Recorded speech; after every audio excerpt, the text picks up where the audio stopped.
Selamünaleyküm. İnşallah iyisinizdir. Ben Sevda. Kanalıma hoş geldiniz. Günümüze yürümekle başladım. Ve parkta gördüğüm güzel görüntüleri de sizlerle paylaşmak istedim. Umarım hoşunuza gitmiştir. Yürüyüşten sonra evdeyim. İşlere başlamadan önce aldığım birkaç tane kıyafet vardı. Onları sizlerle paylaşmak istedim. Böyle uzun boydan bir tunik aldım. Ben bunu ferace gibi giyeceğim. Bundan 2 tane aldım. Bir tanesi bej renginde, birisi de böyle yeşile yakın bir renkte. Sonra böyle gömlek elbise aldım bir tane.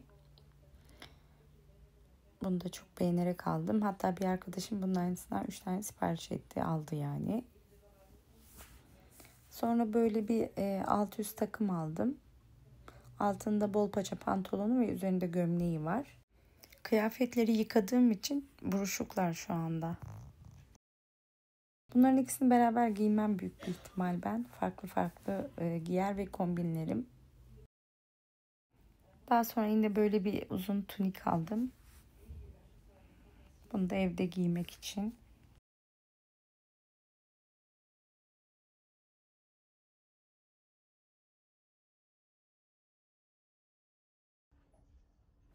Ve artık evdeki işlere başlayabilirim. Umarım keyifle izlersiniz. İyi seyirler diliyorum. Son günlerde hava gerçekten çok sıcaktı. Bunaltıcı bir sıcak vardı.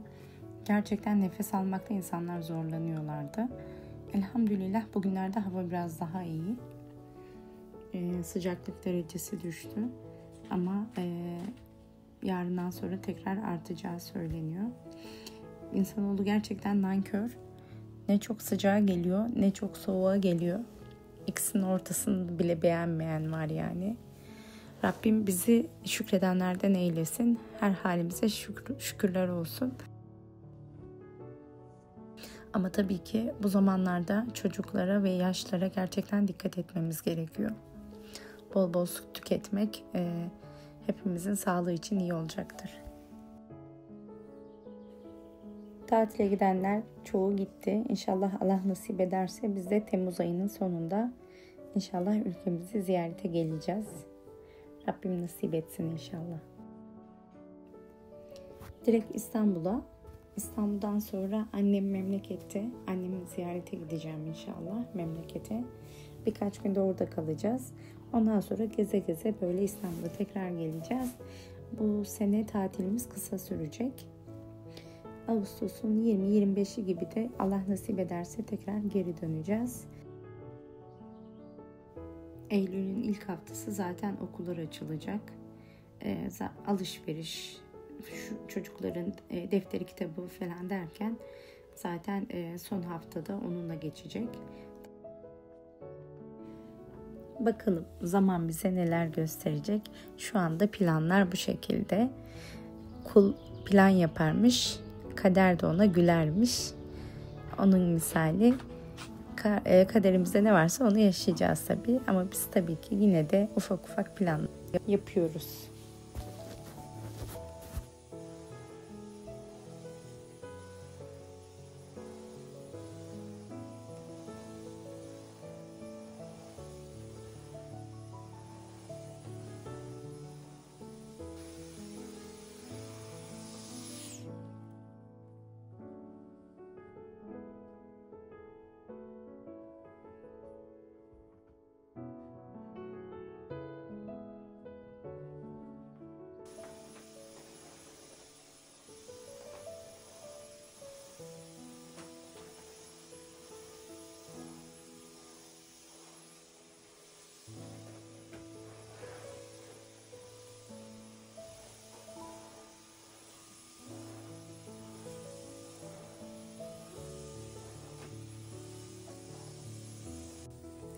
Maydanoz kurutmuştum. Böyle yıkadıktan sonra astım. Öyle hem süzüldü hem de kurudu. Normalde hep sararıyordu. Bu defa sararmadı. Çok hoşuma gitti. Öyle şimdi onları ufalayıp baharatlar koyuyorum.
Aldığım çamaşırların bir kısmını yıkamıştım. Şimdi bir kısmını daha yıkıyorum.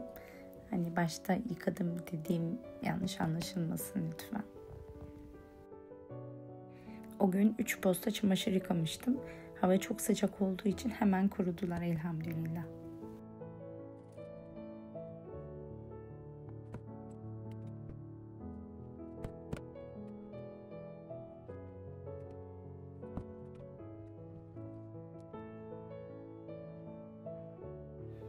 Küçük bir mola.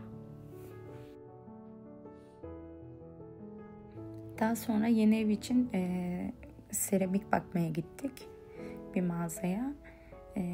Beğendim bir tane Serenit markasının 60'a 120 ebatında bej renginde bir tane seramik aldım.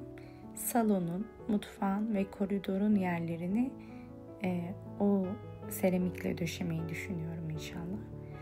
Eylül'e kadar kalabileceğini söylediler. Küçük bir depozit verdik ve orada bloke ettirdik. Burada mağazalarda farklı ebatlarda seramikler var, küçük ebatlarda. Ama gerçekten de hiçbirini beğenemiyorum. Yine Türk mağazasına gittim. Oradan beğendim ama burada da maalesef küçük ebatlı yoktu. Aynı zamanda böyle bazalar ve yataklar da vardı. Onlara da baktım. Hatta görümcem kızları için uygun fiyatlı olduğu için 2'şer tane aldı.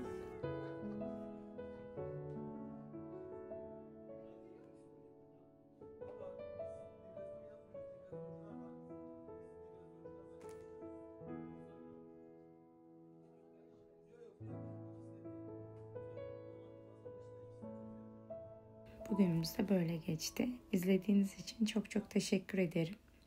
Lütfen kanalıma abone olmayı, beğenmeyi ve yorum yapmayı unutmayın. Kendinize çok çok iyi bakın. Allah'a emanet olun. Esselamunaleyküm ve rahmetullahi ve berekatuhu.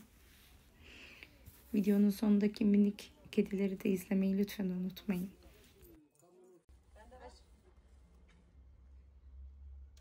Benim